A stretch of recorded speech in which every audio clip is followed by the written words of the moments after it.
కూటమి ప్రభుత్వ దుర్మార్గం పరాకాష్ఠకు చేరింది. నెల్లూరులో వైఎస్ఆర్ కాంగ్రెస్ పార్టీ నెల్లూరు సిటీ నియోజకవర్గం incharge and MLC Parvathireddy Chandrasekhar Reddy కూటమి ప్రభుత్వ విధానాలను దుయ్యబట్టారు. ముఖ్యంగా ఐఏఎస్ అధికారులు ధనంజయ రెడ్డి, కృష్ణమోహన్ రెడ్డిల అక్రమ అరెస్టులను ఖండించారు. కూటమి ప్రభుత్వం అధికారంలోకి వచ్చిన నాటి నుంచి వైఎస్ఆర్ కాంగ్రెస్ పార్టీ నేతలు, కార్యకర్తలపై కక్ష సాధింపు చర్యలకు దిగడమే పనిగా పెట్టుకుందన్నారు. ప్రభుత్వం అధికారంలోకి రావడానికి ప్రజలకు అనేక హామీలు గుప్పించి మభ్యపెట్టిందన్నారు. ఈ రోజు ఆ హామీలు అమలు ఊసే కనిపించడం లేదన్నారు. ఉపాధ్యాయులు, ఉద్యోగులు ఎవరు కూడా కూటమి ప్రభుత్వం విధానాల పట్ల సంతృప్తిగా లేరని అన్నారు. ఎక్కడ అభివృద్ధి పనులు కూడా జరగడం లేదన్నారు. ఈ ఒక్క ఏడాదిలోనే ప్రభుత్వం 1,10,000 కోట్ల రూపాయలు అప్పు చేసి ఇలా అప్పు చేసిన సొమ్మునంతా కాంట్రాక్టర్ల చేత దొంగ బిల్లులు పెట్టించి కమిషన్లు దండుకుంటుందని ఆరోపించారు. దీంతో రాష్ట్రం అప్పుల ఊబిలో కూరుకుపోతోందన్నారు. ప్రజలకు ఇచ్చిన హామీలు అమలు చేయటం లేదని ప్రశ్నించిన వైఎస్ఆర్సీపీ నేతలపై అక్రమ కేసులు బనాయించడం, వారిపై దౌర్జన్యాలు, దాడులకు దిగటం పరిపాటిగా మారిందన్నారు. ప్రస్తుతం మరో అడుగు ముందుకు వేసి ఐఏఎస్ అధికారులపై కూడా కేసులు పెట్టే నీచ సంస్కృతిని కూటమి ప్రభుత్వం ప్రోత్సహించడం దుర్మార్గమన్నారు.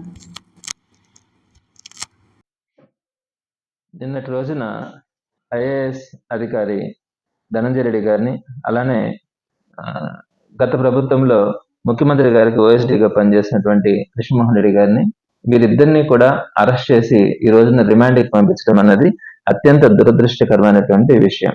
ఎందుకంటే కూటమి ప్రభుత్వం అధికారంలోకి వచ్చేటప్పుడు అనేకమైనటువంటి హామీలు ఇచ్చింది, ప్రజలను మభ్యపెట్టింది, ప్రజలను మోసం చేసింది. ఈరోజు తీరా అధికారంలోకి వచ్చిన తర్వాత ఆ హామీల గురించి అసలు ఊసే ఉండట్లా. ఒక పక్క ఉపాధ్యాయులు కానీ, ఉద్యోగులు కానీ, అభివృద్ధి కార్యక్రమాల విషయంలో కానీ ఏ ఒక్కరిని కూడా సాటిస్ఫై చేయకుండా సుమారుగా ఈ ఒక్క సంవత్సరంలోనే 1,10,000 కోట్ల రూపాయల అప్పులు చేసి, ఆ అప్పులు చేసినటువంటి ఆ డబ్బులంతా కూడా ఏం చేసిందనే పరిస్థితి ఈ రోజు కనిపించకుండా వాటన్నింటినీ కూడా దొంగ బిల్లులు పెట్టుకొని ఆ కాంట్రాక్టర్లు వాళ్ళందరికీ కమిషన్లు పెడితే ఇచ్చేసి ఈ రోజు రాష్ట్రాన్ని అప్పులు పాలు చేయడం కూడా జరిగింది. వీటన్నిటినీ ప్రశ్నించడం అంటే ఒక పక్క సంక్షేమ పథకాలకి ఎక్కడైతే ఈ పేదవాళ్ళందరూ కూడా బాధపడతా ఉన్నారు, వారందరి తరపున ప్రభుత్వాన్ని నిలదీస్తా ఉన్నారన్న ఆలోచనతో వైఎస్ఆర్సీపీ నాయకుల్ని అరెస్ట్ చేస్తా ఉన్నారు. అది మనమంతా కూడా గత సంవత్సరం రోజుల నుంచి కూడా చూస్తా ఉన్నాం. అయితే ఇప్పుడు మరింత వీరు మరొక అడుగు ముందుకేసి అధికారుల మీద కూడా, అందులో that senior IAS IPS officers మీద కూడా కేసులు పెట్టి వారిని కూడా అరెస్ట్ చేసి రిమాండ్లోకి తీసుకోవడం అంటే అత్యంత దారుణమైనటువంటి అంశం. ఇక్కడ ప్రధానంగా లిక్కర్కి సంబంధించినటువంటి ఒక ఇష్యూని తీసుకొని వచ్చి దానికి ఒక లిక్కర్ స్కామ్ అనే ఒక పేరు పెట్టి అత్యంత ట్రాన్స్పరెంట్ గా జరిగినటువంటి వైఎస్ఆర్సీపీ గవర్నమెంట్ లో జరిగినటువంటి ఆ లిక్కర్ ఇష్యూని ఈరోజు లిక్కర్ స్కామ్ పేరు మీద పెట్టి ఉన్నటువంటి సీనియర్ మోస్ట్ లీడర్స్ ని కానీ, అదేవిధంగా ఆఫీసర్స్ ని కానీ వీరందరినీ కూడా నిర్బంధించి ఇంకొకరు తెలుగుదేశం పార్టీ గురించి మాట్లాడాలంటే ఒక భయాన్ని కలిగించాలన్న ఆలోచనతో ఈ రోజు ఈ లిక్కర్ ఇష్యూని ముందుకు తీసుకురావడం కూడా జరిగింది. మీ అందరికీ తెలుసు, లిక్కర్ ఇష్యూ వైఎస్ఆర్సీపీ గవర్నమెంట్ లో అత్యంత ట్రాన్స్పరెంట్ గా జరిగింది. అంటే గవర్నమెంట్ షాప్స్ ని పెట్టిన దానివల్ల అంతకుముందు వీధిలో కూడా బెల్ట్ షాప్స్ కనిపించేటివి, ప్రతి షాప్ లో కూడా పర్మిట్ రూమ్లు కనిపించేటివి, అంటే అక్కడే తాగిచ్చేవాళ్ళు. ఈ విధంగా వీధుల్లో కానీ ఎక్కడ పడితే అక్కడ permit rooms, belt shops, mid night కూడా షాప్స్ లో మందు ఇచ్చే పరిస్థితి ఉండేది. ఎక్కడైనా షాప్ దగ్గరికి వెళ్ళి ఒక నాక్ గనక తలుపు తడితే వెంటనే కావాల్సినటువంటి మందుని బయట ఇచ్చే పరిస్థితి ఆ రోజు మనకు కనిపిస్తా ఉందండి. అటువంటి పరిస్థితుల్లో గవర్నమెంట్ షాప్స్ అని తీసుకొని వచ్చి ఎగ్జాక్ట్ గా 9 o'clock కల్లా షాప్స్ ని క్లోజ్ చేయడం కానీ, ఆ తర్వాత ఎక్కడా కూడా మందు దొరికే పరిస్థితి ఉండేది కాదు. అలానే బెల్ట్ షాపులు ఉండేటివి కాదు, పర్మిట్ రూమ్స్ ఉండేటివి కాదు. రేటు కూడా ఏదైతే ఎంఆర్పి ఉందో స్ట్రిక్ట్ గా ఎంఆర్పి రేటు ప్రకారమే అమ్మడం కూడా జరిగేది. ఇంత ట్రాన్స్పరెంట్ గా ఇంకొక విషయం కూడా చెప్పాలి, అమ్మినటువంటి ప్రతి బాటిల్ ని కూడా ఇచ్చేటప్పుడు స్కాన్ చేసి అమ్మేవాళ్ళు. అంటే ఈ రోజుకి కూడా ఏ షాప్ లోనైనా ఏ నిమిషంలో ఏ బాటిల్ ఏ బ్రాండ్ అమ్మినారన్నది కూడా ఈ రోజుకి కూడా అంత ట్రాన్స్పరెంట్ గా జరిగింది. మరి అటువంటి అంత ట్రాన్స్పరెంట్ గా జరిగినటువంటి దానికి లిక్కర్ స్కామ్ అనేది ఇల్లు పెట్టిన పేరు. ఇదే తెలుగుదేశం పార్టీ అంతకు ముందు కానీ ఇప్పుడు కానీ ఎప్పుడు కూడా బెల్ట్ షాప్స్ విచ్చలవిడిగా జరుగుతూ ఉన్నాయి. ప్రతి షాప్ లో కూడా పర్మిట్ రూమ్స్ జరుగుతూ ఉన్నాయి. ఈ షాపులన్నింటినీ కూడా ఎమ్మెల్యేలు, మంత్రులు వాళ్ళే సొంతంగా పాడుకొని వాళ్ళే ఒక సిండికేట్ లాగా ఫామ్ అయ్యి ఈ రోజు అందరినీ కూడా తాగుబోతులుగా తయారు చేస్తా ఉన్నది ఈ రోజు మనం గమనిస్తా ఉన్నాం.